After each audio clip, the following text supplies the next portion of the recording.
Our New Testament reading comes from the Gospel according to Luke, beginning at chapter 2, verse 1. In those days, a decree went out from the Emperor Augustus that all the world should be registered.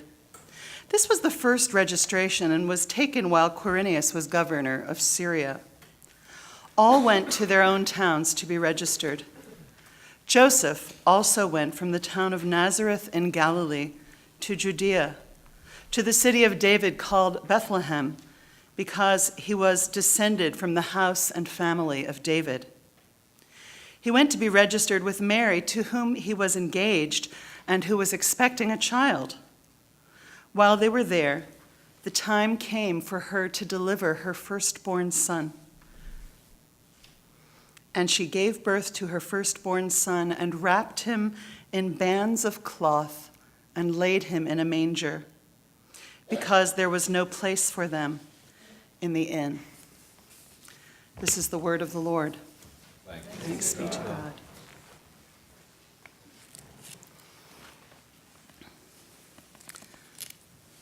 This is the heart of the story. A young couple is on the road, far from home. They are poor, and there is no real, appropriate place for them in which to bring a child into the world. But that is exactly what happens. They bring a child into the world. A child is born. What follows is my attempt to help us hear this story with new ears, fresh ears, to bring it into focus for us here, now, in 21st century America. That this baby was coming at all was a miracle. First, May hadn't even known that she was pregnant. It didn't seem possible. She was thin and undernourished from a diet consisting of one meal a day from the downtown Salvation Army and a life lived out of Jojo's uncle's 1999 Ford Escort. And then she had been so sick the first half of the pregnancy that what she did eat didn't seem likely to do much good. But here she was, riding shotgun with Jojo as they prayed the fumes in the tank would get them to Buffalo, where at least there was family, and a fold-out bed, and a tree, and maybe some cash Jojo's mom had put away from her job cleaning houses. And maybe a job, 2 jobs, ideally, though May might be out of commission for a while with the baby. In the town they were leaving, Jojo kept getting jobs fixing cars and kept getting fired from them when his accent or the color of his skin raised the eyebrows of the customers. Every time it was the same. He'd hear them talking to his boss, and the questions would start. What is that guy? You know him? You seen his papers? They had, but it didn't matter. Finally, the boss would hand him his last paycheck and wish him luck. And then they had to leave the apartment and take up residence in the car. As the days of December passed, they decided maybe they'd do better in Buffalo. This was not how May envisioned becoming a mother. She didn't grow up in luxury, but her parents had a nice little apartment until her younger brother was born, and they took out a 30-year mortgage and took on second jobs so they could have a backyard and a swing set. May shook inside sometimes when she realized how close to falling through the cracks she and Jojo were. Some might say they'd already fallen.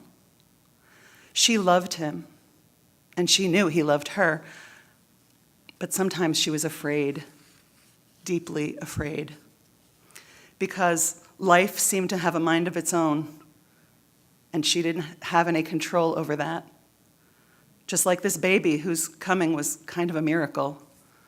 A really scary miracle. The first contraction kicked in just as the car was coasting to a stop just past mile marker 363 on Interstate 90. The fumes were gone. The cash they had was pretty much any change they could scrounge from between the seats. And now May was groaning.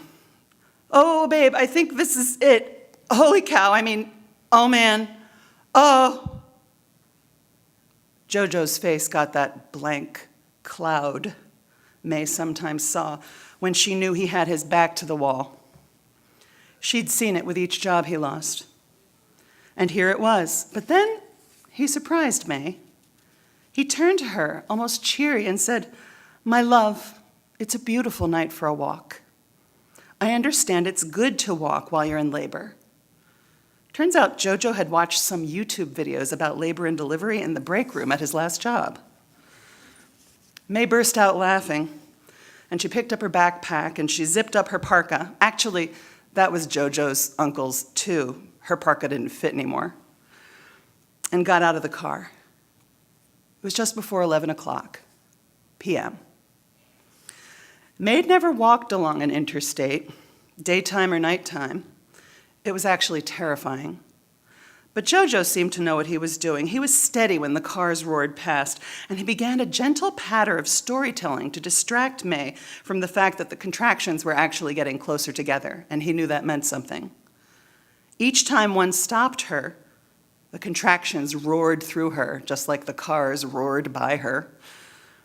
May would find herself panting with the top of her head pressed against Jojo's chest, only vaguely aware of what he was saying, though she was pretty sure he was mostly reminding her to breathe.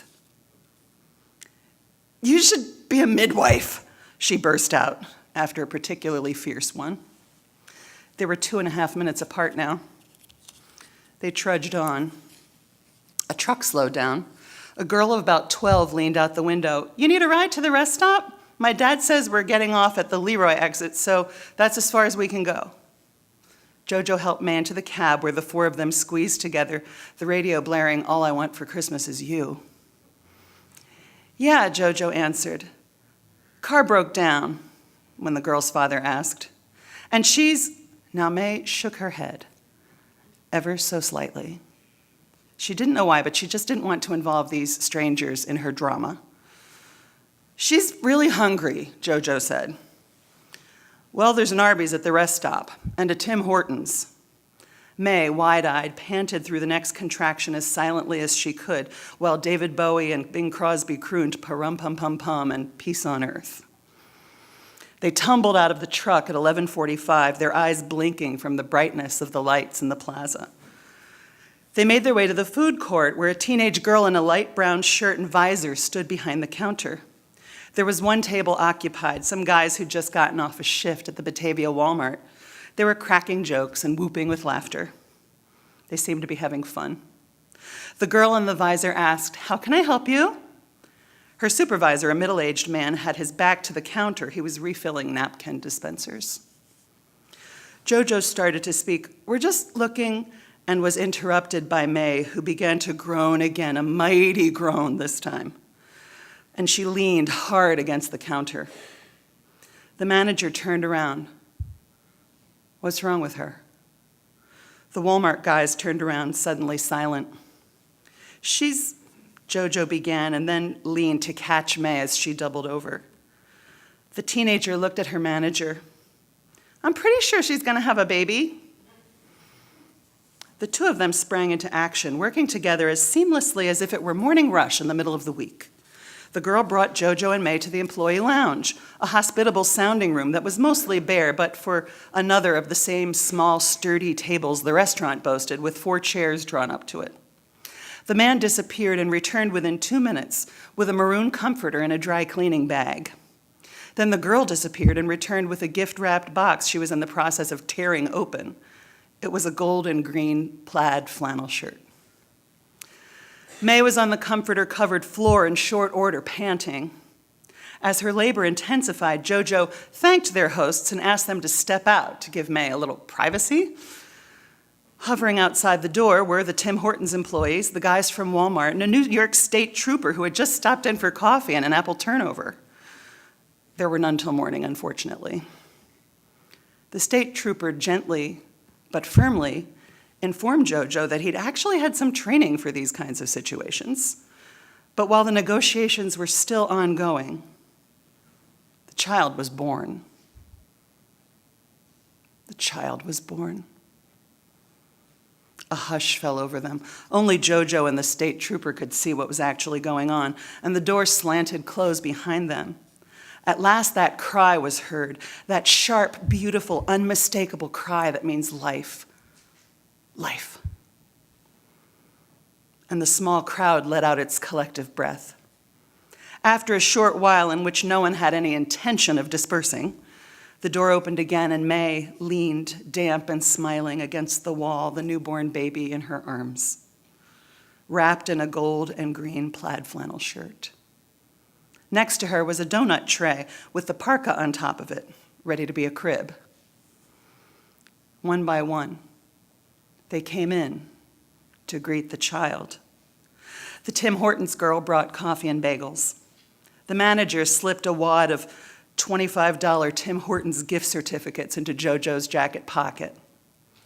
One of the Walmart guys had just gotten a $50 tip from his grandmother for helping her to move from her house to an assisted living facility.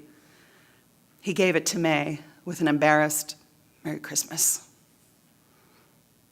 The state trooper asked about the location of their car, got the keys from Jojo, and got it back within an hour, all gassed up. The restaurant loudspeaker was playing a song May had always liked. She closed her eyes and listened and held the baby close. Jojo gently lowered himself down beside her and slipped his arm behind her. Together, they cradled the baby.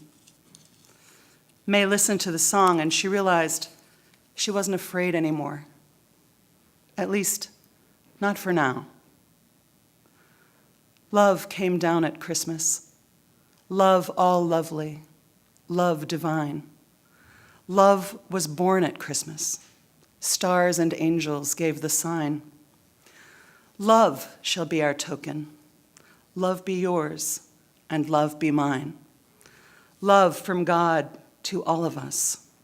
Love for plea and gift and sign. Love.